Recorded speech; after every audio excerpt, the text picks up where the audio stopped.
మామూలుగా దైవం ప్రత్యక్షమైతే ఎవరైనా సరే కోరుకునేవి ఏంటంటే భోగభాగ్యాలు.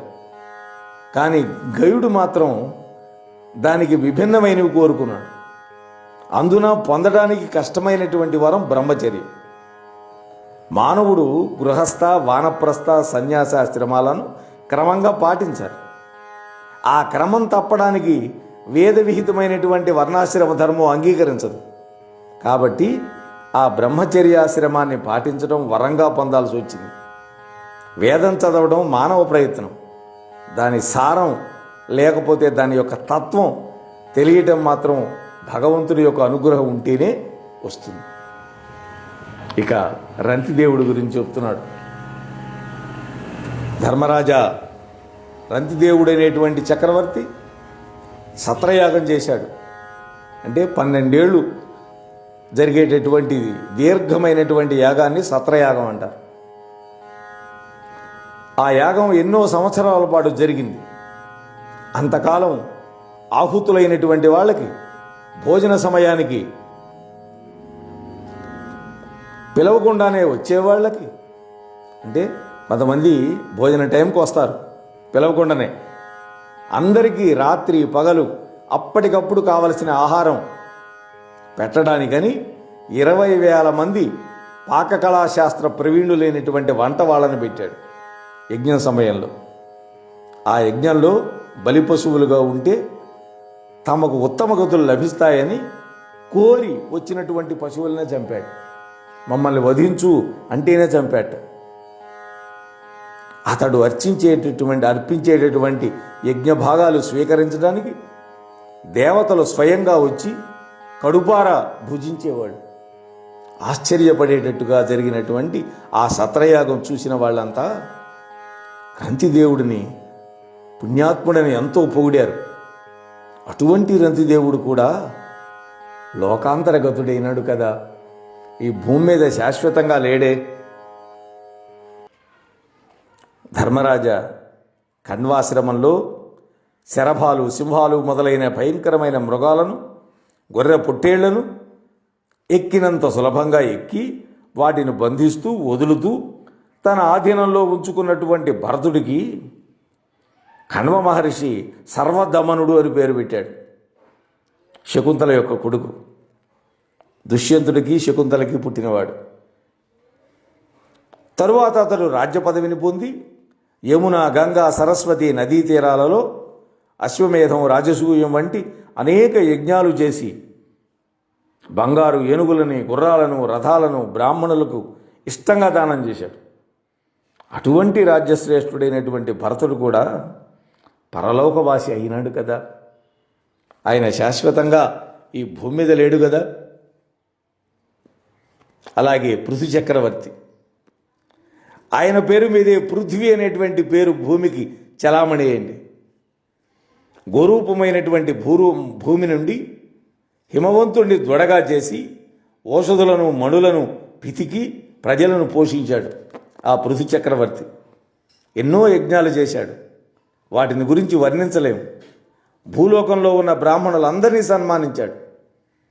ఆ మహానుభావుడికి అంతులేని కీర్తి తప్ప శరీరం స్థిరంగా నిలబడిందా?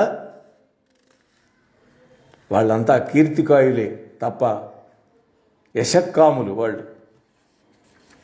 పాంచభౌతిక శరీరం మాత్రం లేదు ఇక్కడ. అలాగే జమదగ్ని పుత్రుడైనటువంటి పరశురాముడు జయించ శక్యం కానివాడు. 1000 చేతులు కలిగినటువంటి కార్తవీర్యార్జునుడు చంపి వరుసగా 21 సార్లు రాజులందరినీ సంహరించి వాళ్ళందరి రాజ్యాలను తానొక్కడే ధర్మబద్ధంగా పరిపాలించి రాజులు చేయ తగినవి, బ్రాహ్మణులు చేయ తగినవి అయినటువంటి యజ్ఞాలు అనేకంగా చేసి భూమిని అంతటిని కశ్యప ప్రజాపతికి దానం చేసి భూమికి కాశ్యపి అనేటువంటి పేరు స్థిరపరిచాడు. అవన్నీ మనం విన్నాం కదా. ఆ మహానుభావుడు కూడా సంతోష దుఃఖాలతో కూడినటువంటి బ్రతుకులతో కలకాలం జీవించలేకపోయాడుగా. ఈ విధంగా చెప్పినటువంటి కృష్ణ భగవానుడితోటి ధర్మరాజు అంటున్నాడు, సృంజయుడు కుమారుడైనటువంటి సువర్ణష్ఠీవి యొక్క పుట్టుక, అతడి యొక్క మరణం ఏ విధంగా జరిగింది మరింత బాగా తెలిసేటట్లు వినాలనుకుంటున్నాను అని అడిగాడు. అప్పుడు కృష్ణుడు చెప్పాడు, నీకు ఆనాడు వ్యాసుడు ఆ బాలుడి యొక్క వృత్తాంతం నారదుడికి చెందింది అనడం వల్ల అతడికి సంబంధించిన విషయమే చెప్పాడు. పర్వతుడి గురించి చెప్పలేదు. కానీ ఈ విషయంలో పర్వతుడు కూడా సహకరించాడు. ఆ విధమంతా చెబుతాను వినమన్నాడు. ఇద్దరూ దేవగాయకులే, నారదుడు పర్వతుడు. శ్రీకృష్ణ పరమాత్మ నారదుడు పర్వతుడికి సంబంధించినటువంటి వృత్తాంతం చెబుతున్నాడు. ఆ సువర్ణష్ఠీవి సంబంధించిన కథ. ధర్మరాజా, పర్వతుడు నారదుడి యొక్క చెల్లెలి కుమారుడు. అంటే పర్వతుడు నారదుడికి మేనల్లుడు.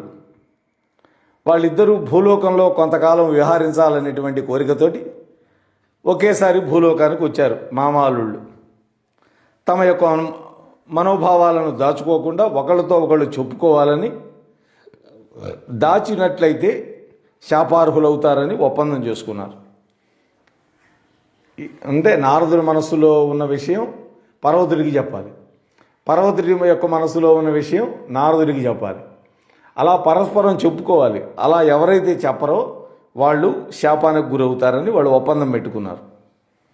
దానికి తగినట్లుగా ప్రవర్తిస్తూ ఒకరోజు సృంజయుడిని చూశారు.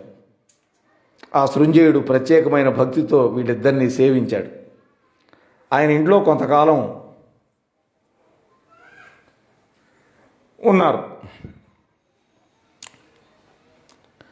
అప్పుడు సృంజయుడు వాళ్ళిద్దరికీ తగినటువంటి ఏర్పాట్లు చేసి వాళ్ళ ఇంట్లో సుకుమారి అనేటువంటి పేరున్నటువంటి తన కుమార్తెను పిలిచాడు. మహాత్ములారా, ఇదిగో మా అమ్మాయి, ఈ అమ్మాయి పేరు సుకుమారి, కన్య, మీ ఇద్దరికీ ఉపచారాలు చేస్తుంది, దయచేసి అంగీకరించండి అన్నాడు. ఆ అమ్మాయితోటి చెప్పాడు, అమ్మా, నీవు ఈ మునులను ఇద్దరిని దేవతలకు చేసే ఉపచారాలతో, అంటే 16 ఉపచారాలతోటి చక్కగా సేవించు అని ఆజ్ఞాపించాడు కూతురిని. కావలసినటువంటి పదార్థాలన్నింటినీ పరిపూర్ణంగా ఏర్పాటు చేశాడు. ఆ మునులు సుఖంగా ఉన్న సమయంలో నెమ్మదితనంతో వీలు చూసుకొని అతిశయించే నడక ఆ సుకుమారి శోభకి కొత్త అందాన్ని చేకూరుస్తూ ఉండగా, అప్పుడే స్వల్పంగా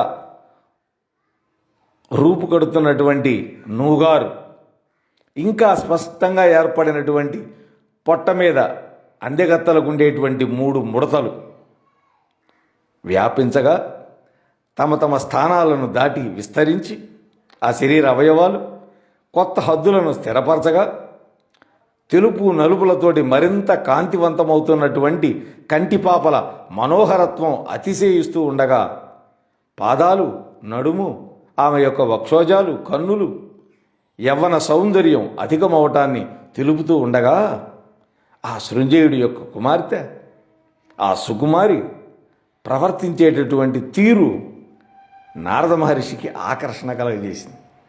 ఇది ఎక్కడ విశేషం. అందుకని ఇంత వర్ణన చేశాడు ఆ అమ్మాయిని. ఈ అందం, ఈ సుకుమారి యొక్క అందం నారద మహర్షిని హృదయాన్ని దోచుకుంది. ధర్మరాజా, నారద మహర్షి మన్మథుడి యొక్క బాణాల జడివాన తన్ను ముంచెత్తగా ధైర్యం కోల్పోయి నివారించలేనటువంటి మనోవికార బాధలో కూరుకొనిపోయి నెమ్మదిగా చిక్కిపోవడం మొదలుపెట్టాడు. చూడండి, ఆ విధంగా మన్మథుడి యొక్క బాణాలకు ఎర్రైపోయి బాధపడుతూ కూడా తనతోటి చెప్పడానికి సిగ్గుపడ్డాడు. ఎవరితోటి? పర్వతుడితోటి.